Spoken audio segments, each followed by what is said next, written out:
selama masih turun, masih membasahi basah tahasud itu, ketinggian ini masih ada, nabatat tafasud, tumbuhlah. Assalamualaikum warahmatullahi wabarakatuh. Alhamdulillah Rabbil Alamin. Allahumma salli ala Sayyidina Muhammad wa ala Sayyidina Muhammad. Kita bersyukur kepada Allah Subhanahu wa Ta'ala bisa berjumpa lagi di dalam pelajaran kalimat bahasa Arab. Ya, Alhamdulillah. Seperti biasa, pada sesi berikutnya saya bawakan sebuah makalah atau kalimat bahasa Arab yang bisa kita ambil manfaatnya dalam bentuk memotivasi diri kita, atau kita ambil al-mufradat atau perbendaharaan katanya untuk kita gunakan berbahasa Arab. Jadi di samping kita mendapatkan pemahaman untuk bisa memotivasi diri kita memahami tentang sebuah kalimat atau makalah yang bagus, juga kita menambah perbendaharaan kata untuk bisa digunakan berbahasa Arab. Baik, di sini saya akan membawakan satu makalah Arab ya, dari orang yang sangat pandai, sangat alim, orang yang memiliki ilmu yang luas, telah mengungkapkan sebuah kalimat pendek tapi mengandung arti yang sangat luas sekali. Ungkapan ini keluar dari lisan sahabat Nabi sekaligus menantu Nabi, yaitu Sayyidina Ali bin Abi Thalib karramallahu wajhah.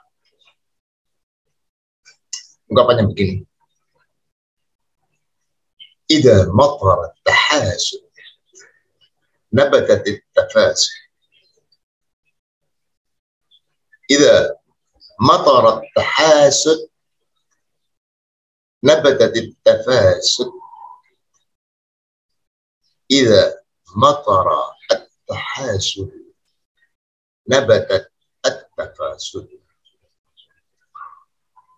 Baik, sebelum kita mengambil perbendaharaan kata yang ada di kalimat ini, saya ingin berusaha menjelaskan sesuai dengan keterbatasan pemahaman saya. Karena ungkapan beliau ini sangat dalam, ya. Tidak semua orang bisa menjelaskan makna dari ungkapannya, ya, sesuai dengan dengan takaran beliau. Jadi saya berusaha sebatas keterbatasan saya dalam memahami ungkapan ini. Saya jelaskan. Ida itu jika, ya. Ida matara tahasud, jika turun, saling kedengkian, maka akan tumbuh kerusakan. Ya, kalau dalam diartikan secara letterlek semacam itu ya. Matara itu sebetulnya kan turun, biasanya digunakan untuk hujan. Makanya hujan itu bahasa Arabnya matar. Ya, matara itu turun. Jadi kalau kita artikan ya dengan arti yang bebas, idza matara tahasud nabatat at-tafasud. Jika telah kedengkian ini membasahi, ya, maka akan subur tumbuh kerusakan.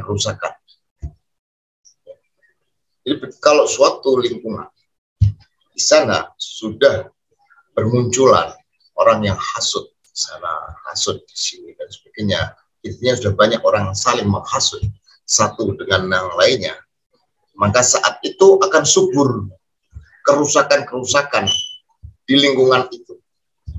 Dimanapun berada di dunia ini, jika para pendengki atau penghasut ini menjalankan aksinya, ya, maka saat itu akan terjadi kerusakan-kerusakan di mana-mana di lingkungan itu. Hasud itu apa sih? Hasud ini adalah seseorang yang tidak menyukai orang lain, ya. Karena itu dia berusaha untuk menghancurkan orang yang tidak disukai itu dengan berbagai macam cara. Itu namanya hasad. Ya. Jadi cara apapun, mau dengan cara yang halal atau cara yang haram, bahkan kecenderungannya dengan cara yang tidak dibolehkan oleh agama. Ya. Biasanya dengan peluru-peluru fitnah. Nah, kalau sudah fitnah, di situ banyak kedustaan atau yang sekarang sering disebut hoax. Ya. Itu diluncurkan untuk menghancurkan orang yang tidak disukai dengan berbagai macam cara. Dia tidak peduli ini dihalalkan atau diharamkan, dibolehkan maupun tidak dibolehkan. Yang penting di sini bahkan memanfaatkan apapun yang bisa, ya, yang dia miliki dan dia ketahui untuk menghancurkan orang. Nah, itu namanya pendengki atau penghasut, orang yang hasut. Di sini Sayyidina Ali bin Abi Thalib karramallahu wajhah menjelaskan, idza maqara, kalau sudah pendengki, penghasut ini telah membasahi atau turun di suatu lingkungan, nabatat tafasud, nabatat akan kemunculan at-tafasud, kerusakan. Biasanya kalau sudah kerusakan yang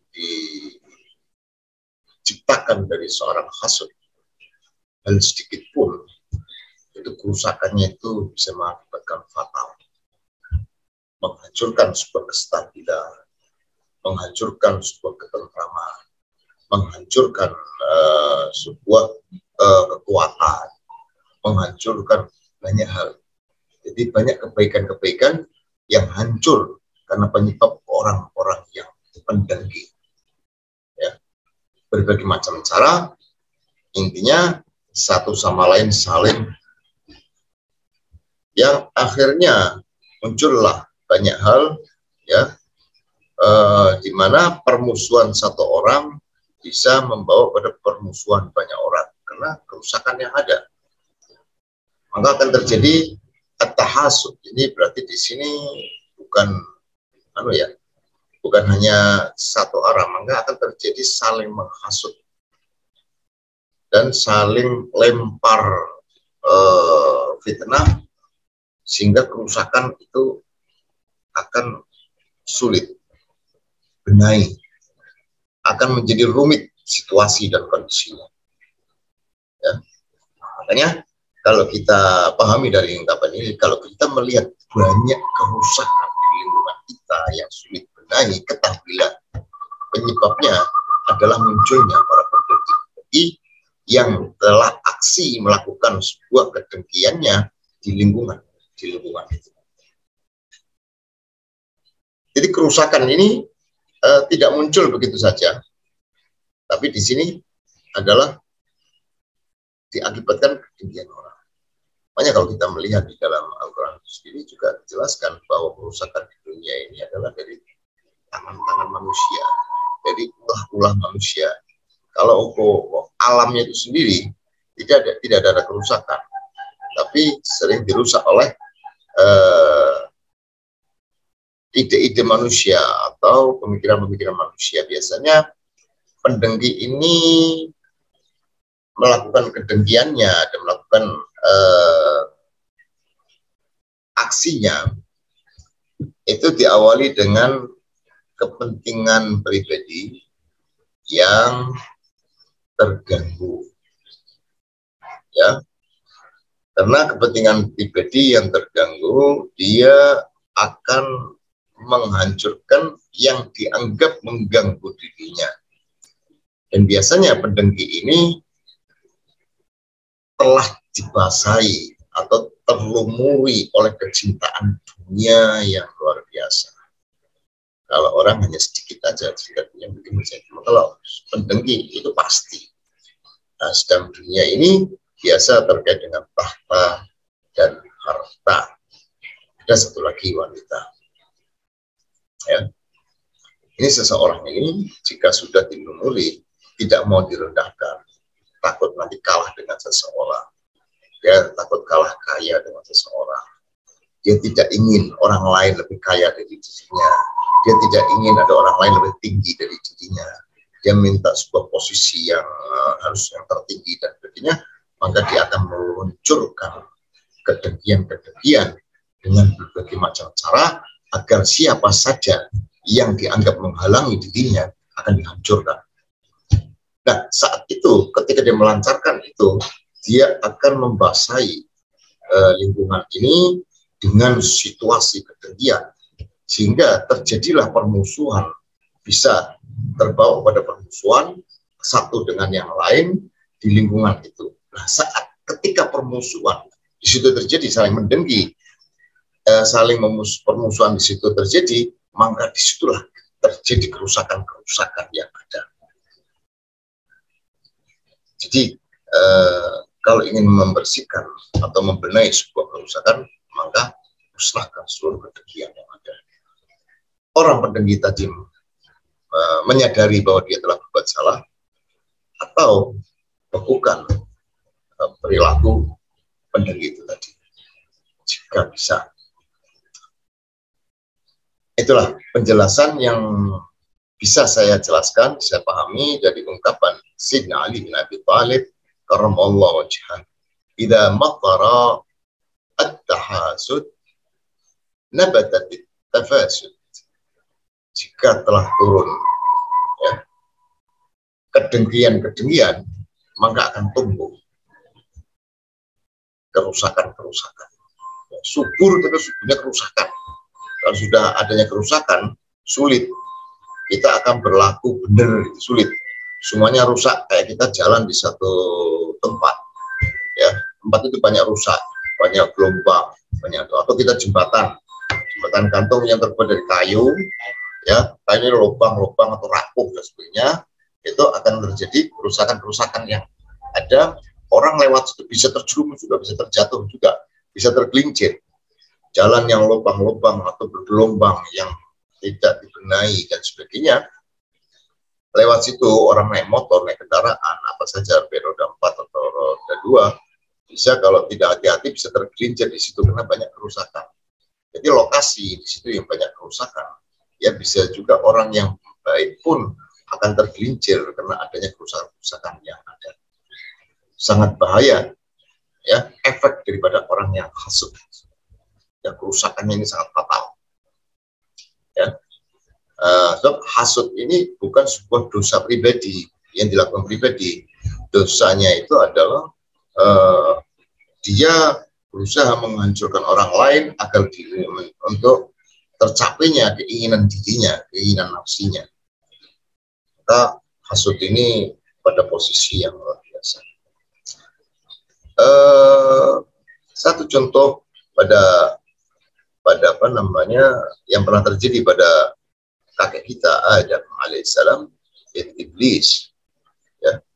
Iblis itu berusaha untuk menghancurkan, merusak anak cucu Adam karena kedengkiannya, kesombongannya terhadap Adam alaihissalam. Ketika Allah memerintahkan untuk sujud, iblis menolak. Ya. Karena itu iblis dendam, dengki, dan sombong. Caranya dia akan merusak tatanan kehidupan anak cucu Adam alaihissalam agar semuanya tidak berjalan mulus dalam melakukan ibadah pada Allah, bahkan dijerumuskan, dirusak, dihancurkan, sehingga agar anak cucu Adam ini tidak masuk surga, tapi semuanya menemani iblis dan syaitan masuk neraka. Ya, di dunia tidak terasa, tapi setelah di sana maka akan. Ini karena kedengkian. Kalau bukan karena kedengkian, maka tidak terjadi itu. Itu juga kita kembali pada ungkapan Sayyidina Ali bin Abi Thalib, "Idza matara tahasud, nabatat tafasud." Ya, jika telah turun para pedengki-pedengki pada suatu lingkungan, maka akan bermunculanlah dan tumbuh kerusakan-kerusakan yang ada. Berbagai macam kerusakan, berbagai macam jenis hasud yang ada dengan berbagai macam cara yang luar biasa, terkadang jebakan-jebakan yang ada. Karena orang yang tidak memiliki rasa hasud tidak akan berusaha. Kebalikan dari orang hasud ini adalah orang yang berjiwa sesuatu jangan sampai rusak. Jika akan terjadi rusak, ingin diperbaiki. Jadi kalau orang hasud, seandainya ada orang yang ingin memperbaiki, maka akan ditindas. Orang hasud. Ngeri sekali. Hasud ini ngeri sekali. Makanya sumber kerusakan adalah para pedengki, para penghasut. Baik. Idza matarat tahasud nabatatit tafasud, ya, jika telah turun pedengki membasahi lingkungan, maka akan tumbuh subur kerusakan-kerusakan. Itulah ungkapan Sayyidina Ali bin Abi Thalib karramallahu wajhah yang sekilas saya bisa jelaskan semacam itu, dan kalian mungkin yang lebih bisa memahami maksud daripada ungkapan itu bisa memperluas sendiri dan silahkan direnungi sendiri. Baik, kita akan masuk kepada basic, di mana pertemuan kita ini adalah belajar bahasa Arab. Maka dari itu saya akan ambil beberapa al-mufradat, perbenaran kata, atau mengulas perbenaran kata yang ada di kalimat itu. Idza. Idza artinya jika. Idza, jika. Jika kita akan mengungkapkan kata jika dalam bahasa Arab, kita sebut aja idza. Idza jaa Muhammad. Jika datang Muhammad. Idza jalasa dhaifu. Jika tamu telah duduk. Idza artinya jika. Matara. Matara artinya adalah turun. Makanya hujan dalam bahasa Arab itu al-matar. Ya. Hujan. Itu sesuatu yang turun dari langit, matar. Juga ada lagi bacaan hampir sama dengan al-matar, tapi pokoknya panjang. Al-matar artinya airport. Kami sebut airport. Di situ tempat turunnya pesawat. Tempat landing pesawat. Makanya airport disebut al-mataru. Pokoknya panjang. Perbedaan antara hujan dan airport adalah di huruf ta. Al-mataru hujan, al-mataru airport. Nah, di sini kita bahas fi'ilnya matara. Matara artinya turun. Ya. Idza matara at-tahasud. Tahasud. Tahasud ini at-tahasud ini sesuatu pedengkian yang terjadi, pergolakan, kedengkian. Itu suatu kedengkian, orang itu banyak orang mendengki itu, subur, jadi pada turun itu. At-tahasud itu adalah sesuatu kedengkian. Nabatat, nabatat atau nabata, nabata itu artinya tumbuh. Jadi bisa digunakan, biasa digunakan untuk pohon ya. Nabatatis syajarah, ya, tumbuh pohon. Nabata. Nabatat asyajarah, pohon tumbuh. Nabatatis syu'b, ya. Asyu'b artinya rumput, ya. Nabatas syu'b, ya, syu'b itu rumput, ya, tumbuh rumput. Segala sesuatu yang sifatnya tumbuh, ya, dari tanah atau di atas tanah ini ada suatu hal yang tumbuh, itu disebut nabata. Nabatatit tafasud, tumbuhlah at-tafasud, kerusakan-kerusakan. Ya. At-tafasud atau al-fasad. Tafasud ini adalah kerusakan-kerusakan. At-tahasud, sini at-tafasud. Hasil dari tahasud, saling ketinggian, adalah at-tafasud, kerusakan-kerusakan. Seperti itu. Jadi untuk menghilangkan tafasud, kerusakan ini, akarnya harus dihilangkan at-tahasud, hasil kedengkian. Selama orang-orang yang dengki itu masih ada, ya, maka kerusakannya akan diluruskan pun tidak akan bisa lurus, pasti akan dihancurkan lagi dengan berbagai macam caranya. Ya, ini ungkapan ini. Idza matara tahasud nabatat tahasud. Ya. Selama masih turun, masih membasahi, basah ke tahasud ini, kedengkian ini masih ada, nabatat tafasud, tumbuhlah at-tafasud. Ya, jadi itu idza artinya jika, matara artinya turun, at-tahasud adalah kedengkian, nabatat artinya tumbuh, at-tafasud artinya kerusakan. Ya. Gandengan tahasud adalah tafasud. Baik, bisa kalian pahami insya Allah penjelasan ini, baik penjelasan dalam kalimat bahasa Arabnya itu tadi, juga dengan perbedaan kata yang ada dalam kalimat itu. Ini kalimat pendek tapi bisa walaupun sedikit, ya, kita kumpulkan kata-kata bahasa Arab ini yang bisa kita manfaatkan baik untuk berbicara bahasa Arab dengan kata yang ada, atau kita manfaatkan kalimat itu untuk memotivasi diri kita. Ila huna awalan sa'aqulu lakum assalamualaikum warahmatullahi wabarakatuh.